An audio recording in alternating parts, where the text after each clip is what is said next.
과부 며느리와 호랑이.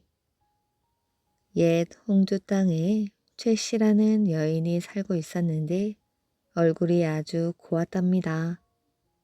18에 남편을 잃고 집에는 암 못 본 병든 시아버지밖에 없었으나 최씨는 죽어도 다른 데로 시집 가려 하지 않고 남의 집 물도 길어주고 방아찢기도 해가며 시아버지를 정성껏 복양하였지요.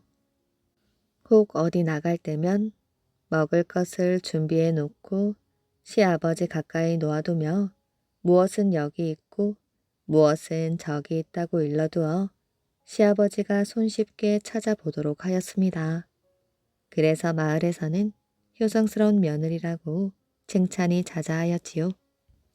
그러나 여인의 부모들은 딸이 일찍 과부가 된 것을 불쌍히 여겨 다른 곳으로 시집 보낼 작정을 하고 딸을 데려오려고 사람을 보내었지요. 어머니 병이 급하니 빨리 오라는 기별을 받은 최 씨는 이웃의 시아버지의 아침 저녁 끼니를 부탁하고는 서둘러 길을 떠났습니다. 그런데 막상 집에 와보니 어머니가 앓는다는 것은 멀쩡한 거짓말이었지요.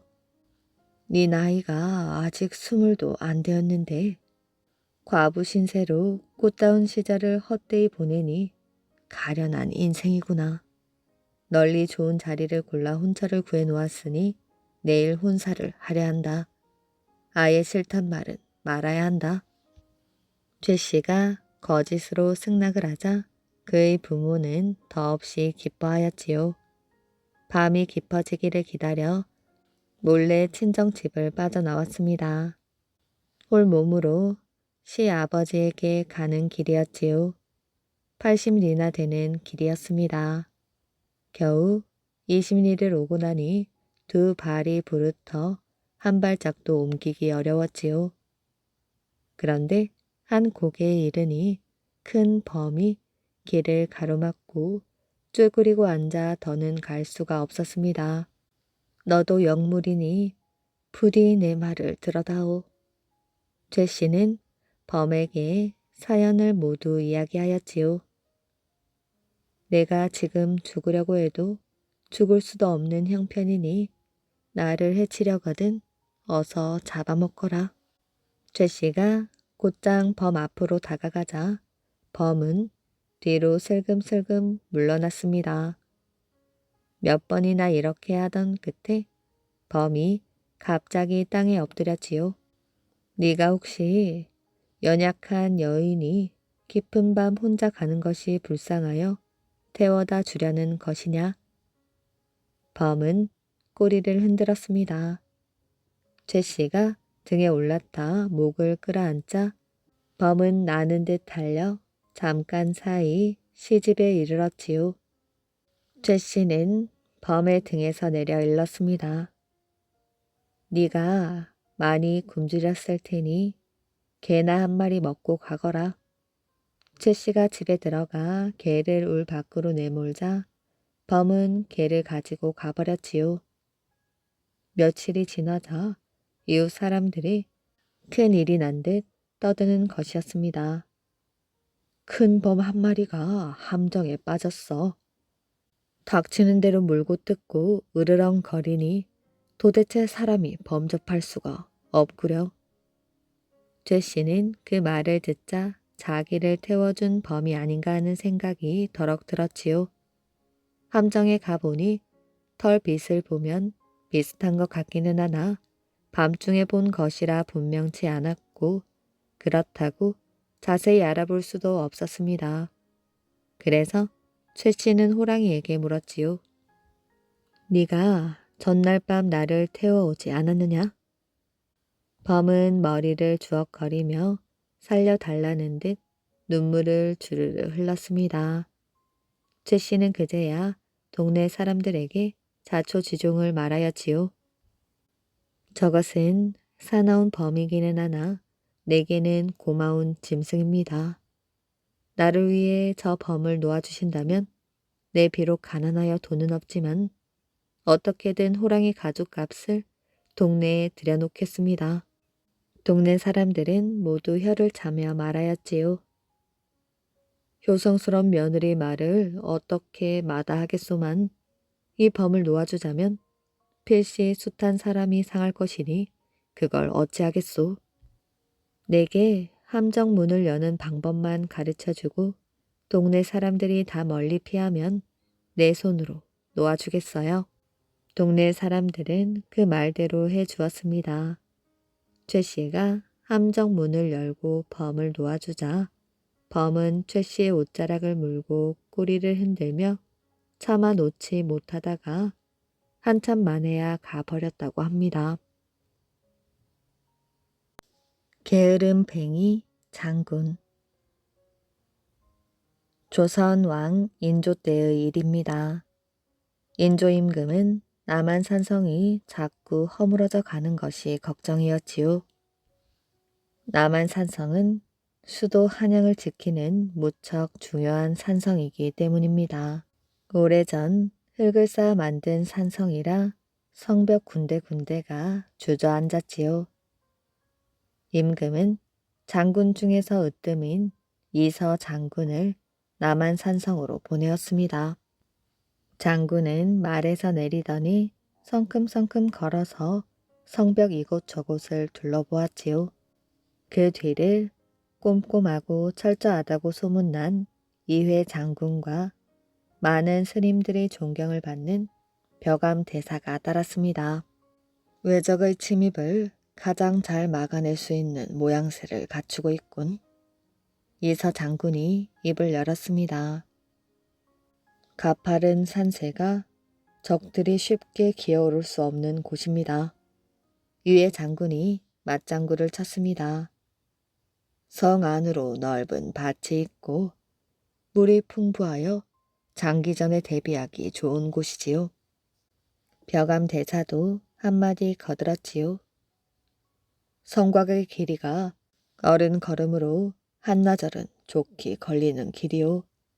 이곳을 돌로 다시 쌓는 일은 결코 만만한 일이 아닐 것이요.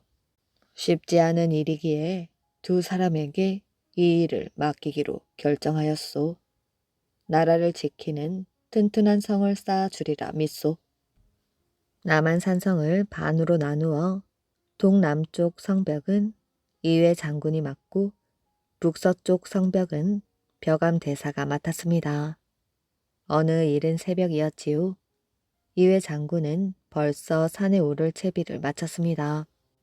산성을 오르기에 너무 이른 시간이 아닙니까? 부인 송씨가 입을 열었습니다. 책임을 맡은 자가 게으름을 피우면 따라오는 사람들도 게으름을 피우기 마련이요. 또 성을 쌓는 일은 나라를 지키는 일이나 마찬가지요. 어제도 늦도록 일하시느라 잠도 제대로 못 주무셨잖아요. 임금님께서 나를 믿고 맡기신 일이요. 누구보다 남편을 잘 아는 부인은 더 이상 말을 잇지 않았습니다. 장군은 산성에 다다르자 신하들을 불러 모았지요. 먼저 성벽 주변의 나무들부터 모두 베어라. 장군의 명령을 이상하게 여긴 신하 한 명이 나서서 물었습니다. 장군님, 나무를 베어내는 일은 시간이 많이 걸리는 큰 일입니다. 그냥 성벽부터 쌓아 올려야 하지 않을까요? 나무는 자랄수록 뿌리가 깊어지고 멀리 퍼져 시간이 갈수록 성벽을 약하게 만든다. 그러니 나무를 베어내고 땅을 다져야 아무리 세월이 흘러도 무너지지 않는 튼튼한 성벽이 될 것이다. 일꾼들은 장군의 명령을 따라 나무를 베기 시작했습니다.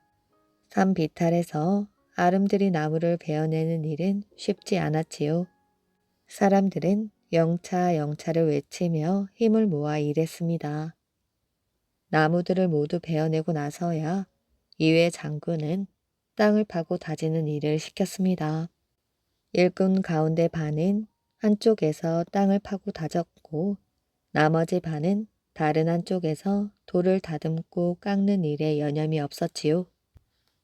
한편 북서쪽 성벽을 맡은 벼감 대사는 전국에서 스님들을 불러 모았습니다.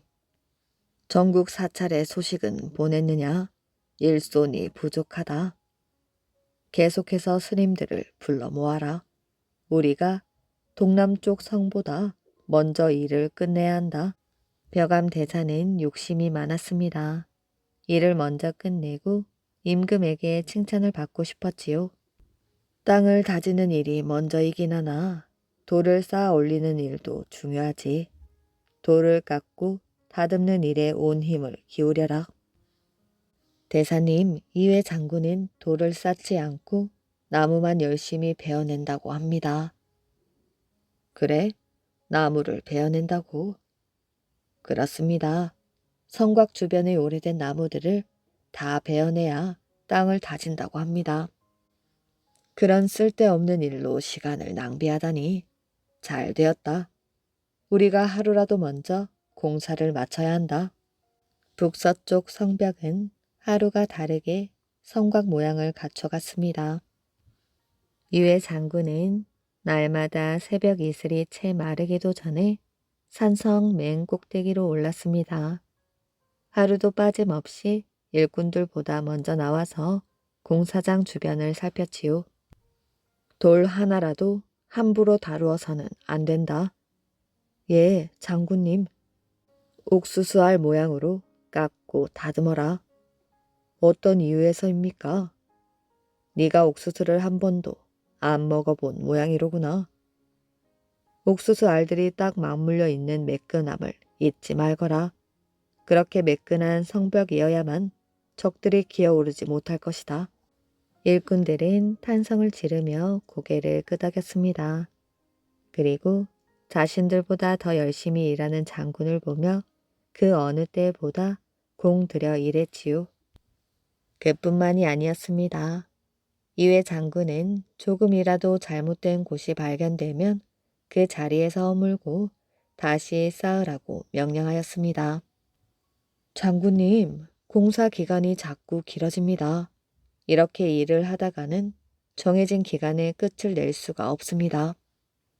장군님, 북서쪽 성벽은 하루가 다르게 올라가고 있다고 합니다. 나는 맡은 일에 최선을 다할 뿐이다. 성 쌓기 시합을 하고 있는 것이 아니야. 장군은 단호한 목소리로 말했습니다. 잘못된 것을 지금 바로잡지 않으면 전쟁 때 적군에게 당하고 말 것이다. 이것을 당장 허물고 다시 맞추어 쌓아라. 성벽 쌓는 일은 자꾸 더뎌지기만 했습니다. 공사 기간이 늘어날수록 나라에서 내려준 공사비도 바닥이 났지요. 그날 밤 이회 장군은 밤새도록 잠을 이루지 못한 채 뒤척였습니다. 무슨 걱정거리라도 있으세요? 아무것도 아니오. 부인 숭씨는 장군의 마음을 읽는 듯 말하였지요. 제가 비록 여자의 몸이지만 나라를 위한 일이라면 저도 돕고 싶습니다. 부인의 진심을 읽은 이회 장군은 어렵게 말을 이었습니다. 아무리 세월이 흘러도 흐트러짐 없는 튼튼한 성을 쌓고 싶소. 그런데 나라에서 준 공사비로는 감당이 안 되는구려. 그랬군요. 그렇다면 제가 나서 보겠습니다. 나라를 구하는 일에 백성들이 한 마음 한 뜻으로 힘을 보태는 건 당연하지요. 제가 내일부터 전국을 돌면서 공사비를 모아오겠습니다. 이회 장군은 부인을 말릴 수가 없었습니다. 부인 숭씨는 날이 밝자마자 짐을 꾸려 집을 나섰지요. 부인의 마음에 힘을 얻은 장군도 더욱 열정을 다해 일했습니다. 벼감 대사가 맡은 남한산성의 북서쪽은 공사를 마무리하고 공사비도 남아 나라에 돌려주었습니다. 그러자 사람들은 이회 장군을 헐뜯기 시작하였지요. 이회 장군은 원래 게으른 사람인가 보네. 벼감대사 쪽은 벌써 공사가 끝났는데 절반도 못 끝냈다는군. 소문에는 술과 여자를 좋아하여 공사비를 흥청망청 써버려서 그렇다는구먼. 장군이라는 자가 나란 일을 하는데 그래서야 되겠나? 공사비가 없어서 일꾼들 품삯까지 밀렸다지 뭔가. 자세히 알지도 못하는 이들은 더욱 큰 소리로 떠들어댔습니다. 발 없는 소문은 임금의 귀에까지 들어갔지요. 임금은 성 쌓는 일의 총책임자인 이서 장군을 불렀습니다. 벼감 대사 쪽은 공사가 다 끝났는데 동남쪽은 아직도 공사 중이니 어찌된 일이오. 이회라는 자가 공사에는 힘쓰지 않고 술과 여자에 빠져 공사비를 다 써버렸다는 소문이 한양까지 퍼졌습니다. 영의정이 말하였습니다. 이회 장군을 믿고 추천했던 이서 장군은 얼굴이 달아올랐지요. 벼감 대사는 모든 공사를 마치고 공사비까지 남겨 나라의 부담을 덜어주었습니다. 이회에게 꼭 그 죄를 물어야 할 것입니다. 영의정이 더 큰 목소리로 말했습니다. 이서 장군은 지금 당장 그 까닭을 밝히고 죄 지은 자에게 책임을 물어 벌하라. 이서 장군은 아무 변명도 할 수 없었습니다. 자신이 가장 믿고 의지하던 부하였기 때문에 더 큰 배신감이 몰려왔습니다. 이서 장군은 한달음에 남한 산성으로 달려갔지요. 이회 장군은 아무것도 모른 채 열심히 공사장을 돌며 일꾼들을 격려하고 있었습니다. 병사들은 이회 장군에게 달려가 죄인 다루듯 밧줄로 손을 묶고 이서 장군 앞으로 끌고 왔지요. 네 이놈, 너를 믿고 나라의 큰일을 맡겼는데 어찌 믿음을 저버리고 공사에 태만하였느냐? 저는 맡은 바 책임을 다했습니다. 공사 기간을 맞추지 못한 것은 큰 죄이나 성 쌓는 일에는 조금의 소홀함도 없었습니다. 병사들이 이회 장군을 땅바닥에 꿇어앉혔습니다. 용서를 빌어도 시원치 않을 놈이 감히 변명을 늘어놓다니 공사를 지연시키고 공사비로 술까지 마시고도 네가 무사할 줄 알았느냐? 공사비로 술을 마시다니요. 억울합니다, 장군. 이회 장군은 상상하지도 못한 이서 장군의 말에 말문이 막혔습니다. 당장 니놈을 참수형에 처하라는 어명이시다. 소식을 들은 마을 사람들이 남한 산성 앞마당으로 모여들었습니다. 죽는 것은 두렵지 않으나 너무나 억울하고 원통합니다. 저의 결백은 하늘이 알고 땅이 알고 있습니다. 분명 하늘이 제 뜻을 알려줄 것입니다. 이회 장군은 모든 것을 포기하고 담담하게 죽음을 받아들였습니다. 저 죄인의 목을 쳐라. 칼날이 번뜩이더니 이회 장군의 목이 떨어져 나갔습니다. 그때였지요. 이회 장군의 목에서 매 한 마리가 나오더니 푸드덕 날아올랐습니다. 사람들은 깜짝 놀랐지요. 매는 쓰러진 이회 장군의 몸을 몇 번이나 빙빙 돌더니 지붕 위를 크게 돌아 날았습니다. 그리고 담벼락 옆 커다란 바위 위에 내려앉아 슬프게 울기 시작하였지요. 사람들은 신기하고 놀라워 매가 앉은 바위로 갔습니다. 사람들이 다가가자 매는 어디론가 사라졌습니다. 그리고 매가 앉았던 자리에 매 발자국이 또렷하게 남았지요. 어찌 죽은 사람 몸에서 새가 나온단 말이야? 그것도 매가 말이야? 그냥 매가 아닌 게지. 딱딱한 바위에 저리 선명하게 발자국을 남기는 매가 어디 있나? 이회 장군은 억울하게 죽은 게 틀림없어. 세상에, 이 일을 어쩌면 좋나? 사람들은 저마다 한마디씩 하였지요. 그 시각 이회 장군의 부인 송씨는 송파 나루에 다다랐습니다. 전국 방방곡곡을 돌며 쌀과 돈을 모아오는 길이었지요. 부인 송씨는 남편이 있는 남한 산성 쪽을 바라보았습니다. 북쪽 하늘에서 먹구름이 떼지어 산성을 에워싸는 것이 보였습니다. 그때 마당 쇠가 숨이 턱에 차도록 달려와서는 말을 잇지 못했습니다. 마님, 장군님께서 어서 말하지 않고 뭐 하느냐? 장군님께서 무고한 누명을 쓰고 지금 산성에서 참수형을 당하셨습니다. 송씨 부인은 놀라 기절하고 말았습니다. 정신을 차린 부인은 한참을 울부짖었지요. 목 놓아 울던 부인이 무언가를 결심한 듯 자신이 모아온 쌀 가마니를 모두 강물에 던져버렸습니다. 그러고는 시퍼런 강물에 몸을 던졌지요. 부인 송씨마저 그렇게 죽어버리자 소식은 빠르게 궁궐에까지 닿았고 이서 장군은 다시 조사를 시작했습니다. 한양에서 이름난 기술자들을 불러 모아 산성 공사 현장 전체를 차근차근 꼼꼼하게 살폈지요. 동남쪽은 성의 안과 밖이 모두 튼튼하고 빈틈이 하나도 없습니다. 북서쪽에 비하여 땅도 더 깊이 다져졌지요. 또한 가파른 산세를 이용하여 더 높이 성벽을 올려 적들이 감히 올라올 수 없게 만들었습니다. 조사를 마친 기술자들은 입을 모아 이회 장군을 칭찬했습니다. 이서 장군은 이 사실을 임금에게 알렸습니다. 임금은 물론 나랏일을 맡아 하는 많은 대신들이 이회 장군의 죽음을 안타까워하였지요. 임금은 그의 원혼이라도 달래주라는 명령을 내렸습니다.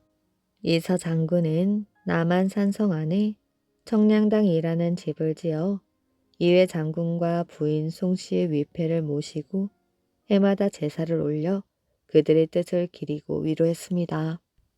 또한 사람들은 앞마당에 매가 앉았던 바위를 매바위라고 이름을 짓고 바위를 볼 때마다 이회 장군의 결백함을 기억하였지요. 매바위에 오랫동안 남아있던 내 발자국은 일제강점기에 일본인 관리가 발견하고 신기하게 여겨 잘 나갔다고 합니다. 박색 고개의 울음소리. 춘향은 자리에 누워 시름시름 앓으면서도 여전히 이도령 생각뿐이었습니다. 월매는 춘향이 몸져 눕자 가슴이 찢어지는 듯 하였지요. 아이고 이 불쌍한 거사. 춘향은 얼마 전 광안루 옆 냇가에 빨래를 하러 갔다가 줄곧 이렇게 자리에 누워 꼼짝하지 못하고 있었습니다. 아이고 내 팔자야. 이러다 자식 시집도 못 가고 죽겠구나. 월매는 답답하기 그지없었으나 상대가 이 고을삿도 자제인지라 어찌할 도리가 없었습니다. 마님, 약사발을 가져왔습니다. 밖에서 향단의 목소리가 들렸습니다. 향단은 사뿐히 들어와 약사발을 월매 앞에 놓았지요. 아씨는 아직 차도가 없으십니까? 아직도 저러고 있구나. 어쩌나 이러다 큰일 나는 것 아닙니까? 상사병에 무슨 약이 있겠느냐? 무심히 향단을 바라보던 월매의 얼굴에 갑자기 미소가 떠올랐지요. 월매는 향단을 가까이 부른 뒤 귓속말을 하였습니다. 다음날 월매는 이도령을 모시고 다니는 방자를 불러 조그만 선물과 함께 음식과 술을 대접하였지요. 알았소. 내 알아서 할 터이니 향단이나 잘하라고 하시오. 방자는 월매의 부탁에 걱정하지 말라며 돌아갔습니다. 다음날 방자는 이도령과 함께 강안루로 나왔습니다. 방자가 주위를 둘러보니 멀리에서 향단이가 그네를 타고 있었지요. 향단이가 인물이 좋은 것은 진작부터 알고 있었지만 저리 꾸며놓으니 영락없는 양갓집 교수구나. 방자는 이도령을 일부러 향단이가 잘 보이는 쪽으로 이끌었지요. 이도령은 고운 자태로 그네를 뛰는 향단을 넋이 나간 듯 쳐다보았습니다. 이를 놓치지 않고 방자가 말하였지요. 참으로 곱네요. 저런 색시 하나 얻으면 소원이 없겠구만요. 어허, 못하는 소리가 없구나. 보아하니 귀한 집 규수인 것 같은데. 귀한 집 규수는요. 기생딸이 귀하면 얼마나 귀하겠어요. 그래봐야 기생이지. 정녕 기생의 딸이란 말이냐? 이도령이 놀라 물었습니다. 방자는 일이 생각대로 흘러가고 있는 것 같아 흐뭇하였지요. 결국 이도령은 방자의 꾀임에 넘어가 그날 밤 춘향을 만나러 가기로 하였습니다. 이도령이 온다는 소식을 미리 전해들은 월매는 독한 술로 주한상을 준비해 두었지요. 양단아, 이제 네가 할 일만 남았다. 부디 잘해주거라. 네게 아가씨의 목숨이 달려있다고 생각하고. 예, 마님, 염려 마셔요. 향단이는 이 도령이 오자 더욱 고혹적인 태도로 그를 대하였지요. 이 도령은 향단이에게 푹 빠져 주는 대로 술잔을 모두 비웠습니다. 도련님, 많이 취하신 것 같군요. 제가 이부자리를 펴드릴 터이니 잠시만 기다리셔요. 향단의 말에 이도령은 고개를 끄덕이며 정신을 차려보려 하였지만 이미 사물을 분간하기 어려울 만큼 만취한 상태였습니다. 향단이는 이불을 가지러 가는 척하며 방을 나갔습니다. 잠시 후 다시 문이 열리더니 향단이 아니라 춘향이 들어왔지요. 이도령은 옆에 누운 여인이 향단인지 춘향인지도 모른 채 그렇게 꿈같은 밤을 보내었지요. 아니, 이게 누군가? 내가 귀신에 홀렸나? 춘향이는 어디 가고? 어젯밤 자신을 시중 들던 춘향이는 없고 웬 추녀가 곁에 누워있는 것이었습니다. 춘향은 다소곳이 일어나 앉았지요. 당신은 누이시오? 당황한 이도령이 다그치자 밖에서 이를 듣고 있던 월매가 들어와 자초지종을 아뢰었습니다. 도련님, 셋내가 자식 하나 살려보고자 이런 일을 저질렀습니다. 부디 너그러운 마음으로 저희 모녀를 살펴주옵소서. 이도령은 기가 막혔지요. 하지만 이도령은 어찌 되었든 자신으로 인하여 춘향이 죽음의 문턱까지 갔었다는 이야기를 듣고는 측은한 마음이 들었습니다. 내 자네의 마음은 이해하겠네. 하지만 그렇다고 춘향을 맞이할 수는 없는 일이네. 이왕 이렇게 된 바에야 내 이것이나마 정표로 주고 가겠네. 이도령은 자신의 손수건을 춘향에게 주고 돌아갔습니다. 그로부터 얼마 지나지 않아 이도령은 아버지를 따라 한양으로 가게 되었지요. 이 소식을 전해들은 춘향은 하늘이 무너지는 것 같았습니다. 이도령과는 그날 이후로 한 번도 만나지 못했지만 춘향은 정표로 받은 손수건을 고이 간직하며 한시도 이도령을 잊은 적이 없었지요. 도련님이 가시면 소녀 무슨 희망으로 살아가겠습니까? 이렇게 기약 없는 이별에 가슴을 아파하던 춘향은 마침내 스스로 목숨을 끊고 말았습니다. 사람들은 춘향을 불쌍히 여기고 이 도령이 떠나간 박색 고개에 무덤을 마련해 주었지요. 그런데 춘향이 죽은 지 얼마 지나지 않은 어느 날 박색 고개에서 밤마다 여인의 울음소리가 끊이지 않았습니다. 구슬픈 곡성은 춘향의 무덤 근처에서 들려왔지요. 마침 마을에 신관 사또가 부임하는 날이었습니다. 마침 부슬부슬 내리는 비를 맞으며 신관 사또 일행이 박색 고개에 다다랐을 때 또다시 여인의 울음소리가 들렸습니다. 신관 사또를 수행하던 사람들은 모두 혼절하거나 도망가 버렸지요. 그나마 버티고 있던 사또는 그 자리에서 기절해 죽고 말았습니다. 이런 일은 신관 사또가 올 때마다 일어났으니 고을 백성들은 몇 해 동안 신임 사또를 맞이하지 못하였지요. 한편 이도령은 한양에 올라간 후 더욱 학문에 정진하여 장원 급제를 하였습니다. 그러던 어느 날 이도령은 남원 고을에서 일어나고 있다는 괴이한 소문을 접하게 되었지요. 이도령은 춘향이가 스스로 목숨을 끊었다는 것을 들어 알고 있었습니다. 하지만 춘향과의 인연은 이미 끝난 것으로 생각하였기에 그저 안 됐다는 마음뿐이었지요. 그런데 지금 춘향의 무덤가에서 귀신이 나온다는 이야기를 듣자 자신이 너무 박정했던 것은 아닐까 하는 생각이 들었습니다. 이리하여 이도령은 남원 사또를 자청하였지요. 이도령 일행이 남원에 이르렀을 때였습니다. 일행이 막 박색 고개에 들어섰는데 갑자기 말들이 그 자리에 멈춰서더니 더 이상 앞으로 나아가지 않는 것이었습니다. 이도령은 말에서 내려 춘향의 무덤으로 걸어갔지요.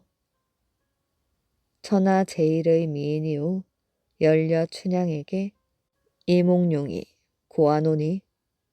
이도령은 춘향의 무덤 앞에서 절을 하더니 미리 준비한 제문을 읽어 내려갔습니다. 구구절절 춘향을 애도하는 그 제문은 이도령이 남원으로 오기 전 춘향의 명복을 빌며 써두었던 것입니다. 그 후 박색 고개에서는 더 이상 귀신의 곡성이 들리지 않았으며 이도령은 남원의 명사또로 이름을 널리 알리게 되었다고 합니다. 등신불이 된 왕자. 김교각은 신라 성덕왕의 아들입니다. 그는 편안한 생활을 버리고 절에 들어가 스님이 되었지요. 스님이 된 왕자는 열심히 불도를 닦아 신라에서 이름난 스님이 되었지만 넓은 세상으로 나아가 불법을 더 연구하고 싶었습니다. 그래서 신라에서 당나라로 건너가게 되었지요. 김교각 스님은 차 씨앗, 벽실을 챙겨 들고 삽살개 한 마리를 거느린 채 중국 땅에 발을 들여놓았습니다. 스님은 수행할 곳을 찾아 중국 땅을 헤매 다녔지요. 그러다가 안위성 구화산에 이르렀습니다. 이 산은 99개의 산 봉우리가 솟은 중국의 이름난 산이었습니다. 김교각 스님은 구화산 정상에서 동굴 하나를 발견하였지요. 한 사람 겨우 드나들 만할 작은 동굴이었습니다. 스님은 이 동굴에서 향을 피워놓고 날마다 경전을 읽으며 수행하였지요. 어느 날 눈을 감고 앉아 수행을 하는데 독사 한 마리가 스님의 다리를 물었습니다.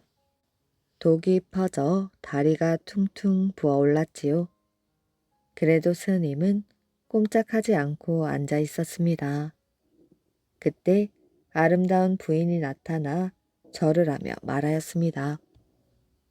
우리 집 아이가 스님을 귀찮게 해드려 죄송합니다. 저 돌 밑에 샘물이 솟아나게 했으니 그 샘물을 몸에 바르십시오. 김교각 스님은 부인이 시키는 대로 했습니다.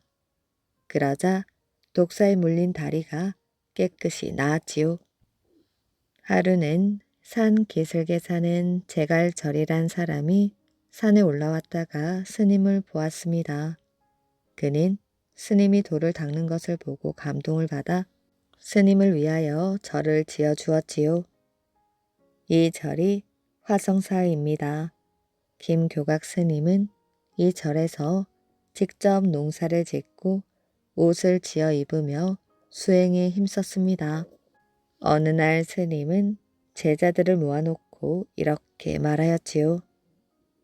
내가 죽으면 화장하지 말고 독 안에 넣어 봉했다가 3년 뒤에 열어보아라. 그때까지 시체가 썩지 않았으면 금치를 하여라. 스님은 이런 유언을 남긴 뒤 숨을 거두었는데 그의 나이 99살이었다고 합니다. 제자들은 스님의 시신을 독 안에 넣어 봉했다가 3년 뒤 열어보았지요. 스님의 시신은 썩지 않고 그대로 남아 있었습니다. 시신을 들자 뼈 마디에서 쇳소리가 났지요. 제자들은 스님의 시신에 금칠을 하여 불상을 만들었습니다. 이것을 등신불이라고 합니다. 신라에서 온 왕자 스님은 그렇게 등신불이 되었지요. 저승사자 친구. 옛날 어떤 사람이 죽어서 저승세계에 갔습니다.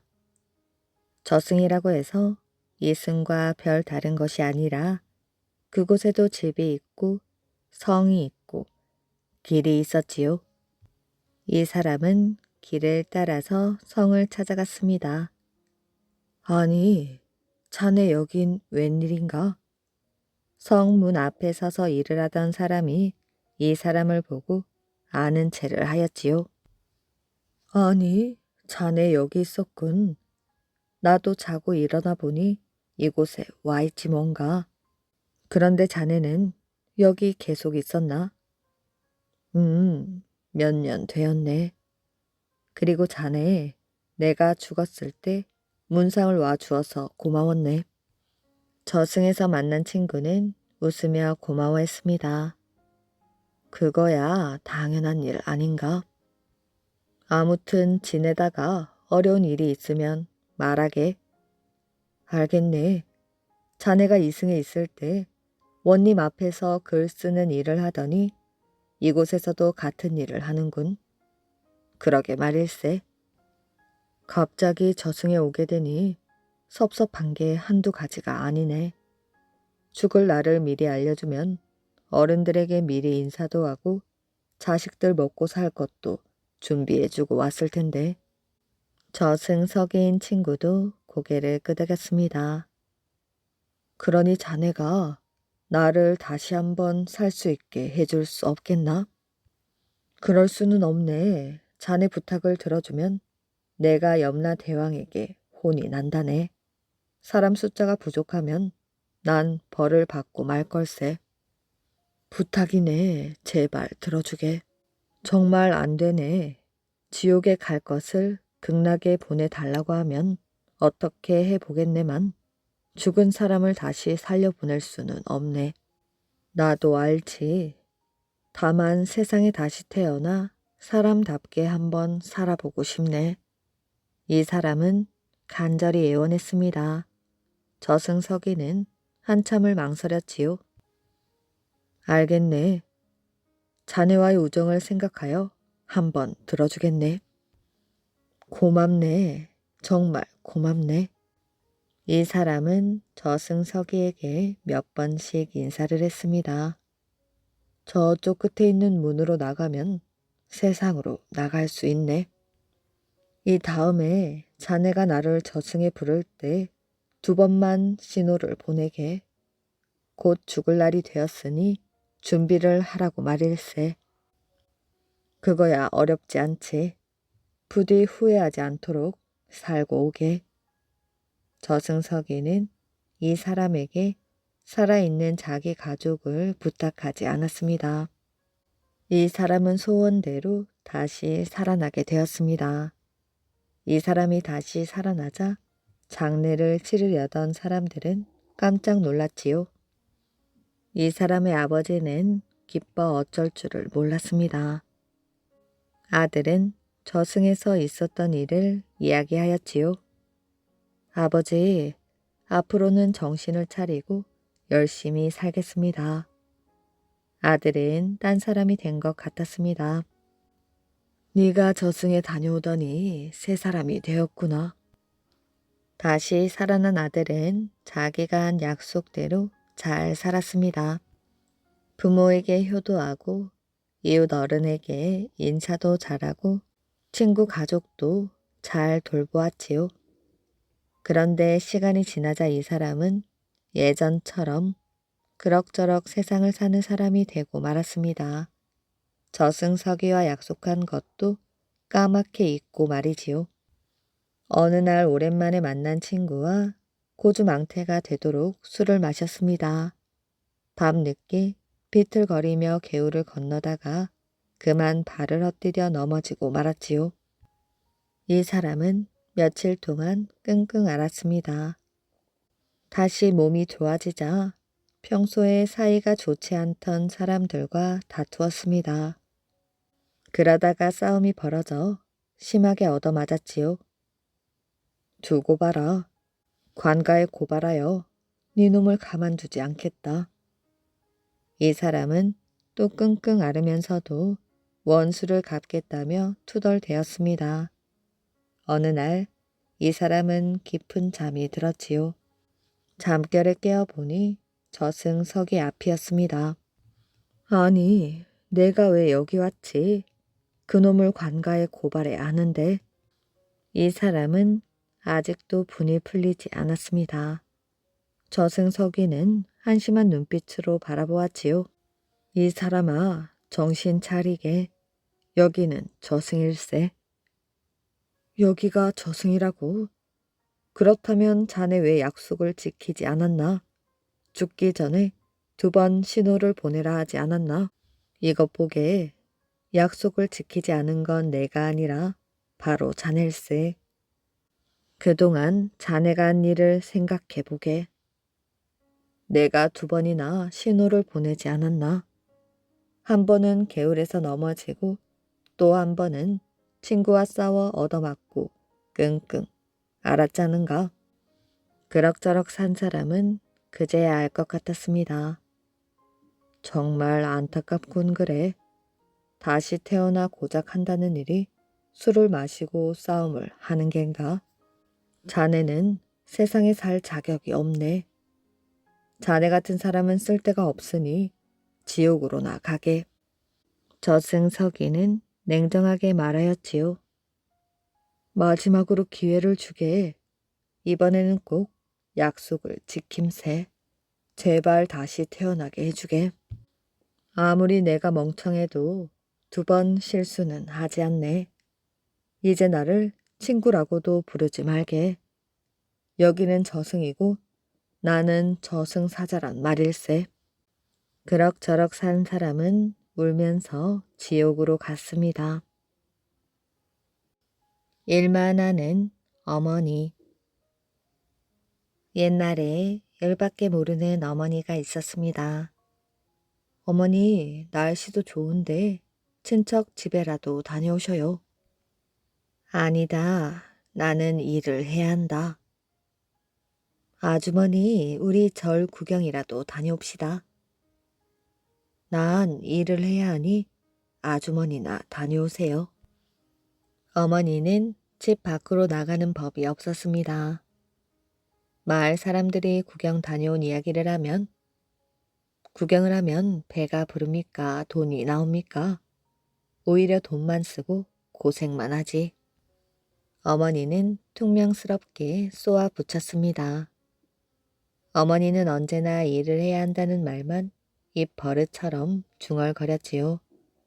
그렇다 보니 어머니의 일은 끝이 없었습니다. 늙어서도 큰 아들네 집에 가서 논 일을 해주고 작은 아들네 집에 가서는 밭 일을 해주고 셋째 아들네 집에 가서는 손자를 봐주고 딸네 집에 가서는 빨래를 해주었습니다. 어머니는 하루도 일을 하지 않은 날이 없었지요. 그러다 보니 아들과 딸 며느리들도 무슨 일만 생기면 어머니에게 미루곤 하였습니다. 어느 날 일을 하던 어머니가 갑자기 돌아가셨습니다. 우리 어머니는 일밖에 모르시니 저승에 가서도 일만 하시겠지. 어머니는 워낙 건강하셔서 늙으셔도 힘들지 않았을 거야. 자식들은 모여 앉아 이러쿵저러쿵 말들이 많았습니다. 죽어서 이런 말을 듣게 되었으니 불쌍한 어머니였지요. 저승에 간 어머니는 염라대왕 앞에 섰습니다. 너는 살아서 유명한 절에 가보았느냐? 못 가보았습니다. 누가 가자고 했지만 제가 가지 않았습니다. 그럼 금강산에는 가보았느냐? 안 갔습니다. 그럼 집에서 가까운 어딘가는 가보았느냐?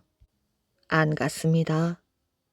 그럼 세상에 있을 때 어디를 구경하였느냐? 구경이 뭐 별건가요? 논에 가고 밭에 가고 집안일을 하고 먹고 자면 그만이지요. 어머니는 당연하다는 듯 대답했습니다. 먹고 사는 것이 중요하다만 그것만이 사람이 할 일이란 말이냐? 너는 고집만 피우고 바깥 구경을 전혀 하지 않았으니 내가 재판하기가 힘들구나. 염라대왕은 고개를 절레절레 흔들었습니다. 일만 하다가 저승에 온 사람을 만나면 내가 제일 답답하단 말이다. 안 되겠구나. 인간 세상에 다시 나가 세상 구경을 하고 오너라. 사람으로 태어나면 일을 할 터이니 개로 만들어주겠다. 염라대왕은 어머니를 자기 집 개로 만들어 버렸습니다. 하루는 큰 아들이 밖에 나갔다 들어와 보니 개 한 마리가 마당에 앉아 있었지요. 집도 잘 보고 말도 잘 들었습니다. 가족들은 그 개를 무척 좋아하였지요. 어느 날 어머니의 제삿날이 되었습니다. 자식들은 음식 준비로 바빴지요. 개는 코를 킁킁거리며 침을 꿀꺽 삼켰습니다. 일만 하다 죽은 어머니는 옛 생각이 나서 눈물이 핑 돌았지요. 이쯤이야 당연히 내가 먹을 권리가 있지. 부엌에 들어간 개는 생선 한 토막을 날름 먹어버렸지요. 개는 다른 음식을 먹으려고 코를 벌렁거리며 기웃거렸습니다. 아니, 이놈의 개 좀 봐. 어머니 제사상에 올릴 음식에 입을 대. 큰 며느리가 부엌으로 달려 나오더니 소리를 질렀습니다. 뒤따라 들어오던 아들들은 빗자루로 개를 마구 때렸지요. 개는 몸을 웅크린 채 도망을 치다가 그만 다리가 부러지고 말았습니다. 그날 밤 아들의 꿈에 어머니가 나타났지요. 얘야, 내가 세상 구경을 하지 못하고 죽어 개로 다시 태어났단다. 너희들은 내가 열심히 일해서 모은 재산을 차지했으면서 그깟 생선 한 토막 먹었다고 이렇게 때리는 것이야. 꿈에서 깬 아들은 형님에게 달려갔습니다. 형님에게 꿈 이야기를 했지만 믿지 않았지요. 동생은 동네 밖에 쪼그리고 앉아있는 개를 데려다 잘 돌보아 주었습니다. 그날 밤 또다시 큰 아들의 꿈에 개가 된 어머니가 나타났지요.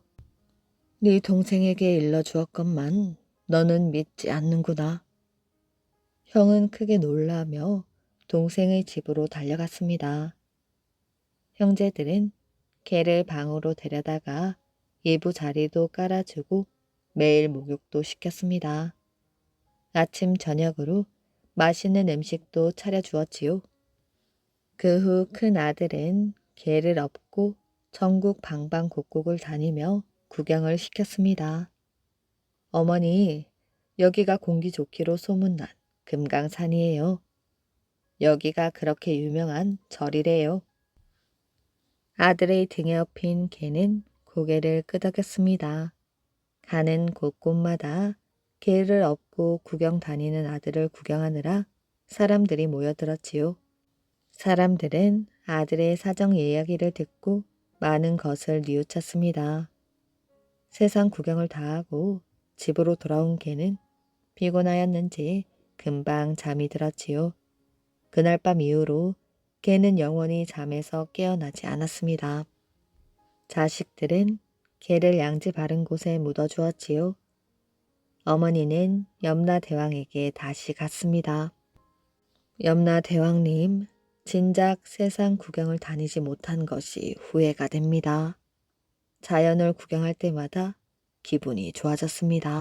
어머니는 그제야 자신이 얼마나 어리석었는지 깨달았습니다. 염라대왕은 어머니를 극락으로 보내어 주었지요. 잉어의 구슬. 옛날 어느 마을에 두 형제가 늙은 아버지를 모시고 살았습니다. 형제는 아침마다 산에 올라가 나무를 해서 팔았지요. 두 형제는 사이가 아주 좋았답니다. 더군다나 아버지에 대한 효성도 지극하여 사람들의 칭찬이 끊이질 않았지요. 형님, 제가 지고 가겠어요. 아니다. 네가 무거울 테니 여기에서 좀 쉬도록 해라. 아버지는 그런 아들들을 보는 게 흐뭇하였습니다. 아픈 몸이었지만 낫이나 도끼를 갈아주었지요. 험한 산길을 다니느라 신이 낡기라도 하면 새 집신을 만들었습니다. 동생이 장에 쌀을 사러 가면 형은 강에 나가 고기를 잡아왔지요. 그러던 어느 날 동생이 장에 다녀와 저녁을 지을 동안에도 형은 돌아오지 않았습니다. 형이 왜 이렇게 늦지? 벌써 해가 저물었는데. 동생은 고기를 잡으러 간 형을 기다리며 중얼중얼 하였지요. 어느새 밤이 되었습니다. 혹시 무슨 일이 생긴 건 아닐까? 동생과 아버지는 마음을 졸이기 시작하였지요. 한편 강으로 간 형은 해가 질 때까지 낚시를 하고 있었습니다. 그날따라 고기가 한 마리도 잡히지 않았지요. 형은 낚싯대를 목이 빠져라 바라보았습니다. 그때였지요. 낚싯대가 물속으로 쑥 하고 들어갔습니다. 드디어 걸렸구나. 형은 눈을 번쩍이며 낚싯대를 끌어당겼지요. 굉장히 큰 놈이로구나. 형은 힘껏 낚싯대를 잡아당겼지만 쉽게 끌려오지 않았습니다. 이윽고 팔뚝만한 잉어 한 마리가 끌려 나왔습니다. 잉어가 눈물을 흘리는구나. 가엾기도 하여라. 눈물을 흘리는 잉어를 본 형은 마음이 약해졌습니다. 아니, 이게 뭐지? 형은 잉어 입 안에 박혀있는 돌 가시를 보았지요. 얼마나 아팠을까? 형은 조심스럽게 잉어 입 안에 있는 돌 가시를 뽑아 주었습니다. 상처에 피가 나자 서둘러 옷을 찢어 눌렀습니다. 얼마 후 피는 멎었지요. 고맙습니다. 이 은혜 잊지 않겠어요. 잉어가 사람처럼 말을 하자 형은 깜짝 놀랐습니다. 그래, 잘 가거라. 형은 잉어를 물속에 놓아주었습니다. 오늘은 안 되겠군. 어서 집으로 돌아가야지. 형이 집으로 돌아가려 할 때였지요. 물에 놓아주었던 잉어가 푸른빛 구슬을 물고 왔습니다. 저는 용왕의 딸입니다. 며칠 전 바위에서 놀다 떨어져 입 안에 가시가 박히게 되었어요. 용궁에서는 누구도 돌가시를 뺄 수 없었지요. 돌가시가 빠진 걸 본 아버지께서 감사의 선물로 드리는 것입니다. 어서 받으세요. 형은 신기한 구슬을 받아들었지요. 잉어는 순식간에 사라졌습니다. 집으로 돌아온 형은 아버지와 동생에게 강에서 있었던 일을 이야기했습니다. 다음 날 아침 형은 아침밥을 지으려다 깜짝 놀랐지요. 어제까지 한 톨도 없던 하얀 쌀이 쌀독에 가득 담겨 있었습니다. 더욱 이상한 일은 쌀독의 쌀이 줄어들지 않는다는 것이었습니다. 날마다 밥을 했지만 쌀은 하나도 줄지 않았습니다. 그러던 어느 날이었지요. 얘야, 무슨 걱정이 있는 것이야? 큰 아들의 얼굴을 본 아버지는 걱정이 되었습니다. 아버지, 전 어쩐지 구슬 때문에 우리가 게을러진 것 같아요. 구슬이나 금보다 귀한 우리 가족의 화목이 깨어질까 걱정이 됩니다. 형의 말에 아버지는 고개를 끄덕였지요. 그날부터 형과 동생은 구슬이 없을 때처럼 부지런히 일을 했습니다. 쌀이 없어 굶는 마을 사람들에게는 쌀도 나누어 주었지요. 그러던 어느 해 아버지가 돌아가셨습니다. 아버지의 말씀대로 서로 도우며 의좋게 살자꾸나. 몇 년 후 형과 동생은 장가를 들어 따로 살게 되었습니다. 형과 동생은 모든 것을 똑같이 나누어 가졌지요. 이 구슬은 형님이 가져온 것이니 형님이 가지세요. 아니다. 아버지가 살아 계실 때 네가 더 고생을 했으니 네가 가지거라. 형과 동생은 며칠 동안 구슬을 가지고 입씨름을 했습니다. 우리 이러다가 서로 다투겠구나. 이 구슬을 도로 강에 가져다 놓아야겠다. 예, 그러는 게 좋겠어요. 두 형제는 즐거운 마음으로 강으로 가서 구슬을 물속으로 던졌습니다. 그때 갑자기 강 한가운데서 하얀 거품이 부글부글 끓어올랐지요. 형님, 저기를 보세요. 동생이 가리킨 곳을 보니 언젠가 구해준 잉어가 헤엄쳐 나오고 있었습니다. 왜 구슬을 버리셨나요? 형은 구슬을 버리게 된 사연을 이야기했습니다. 그렇군요. 잠시만 기다려 주셔요. 잠시 후 잉어는 입 안에 푸른 구슬 2개를 물고 왔습니다. 어서 받으세요. 용왕님께 말씀드렸더니 구슬을 하나 더 주셨어요. 잉어는 물 위로 한번 뛰어오르더니 이내 물속으로 사라졌습니다. 형과 동생은 푸른 구슬을 1개씩 나누어 가졌지요. 반짝반짝 빛나는 푸른 구슬은 참으로 아름다웠답니다. 오늘의 이야기는 여기까지입니다. 이야기 재미있게 잘 들으셨나요? 오늘도 편안한 밤 되시길 바랍니다.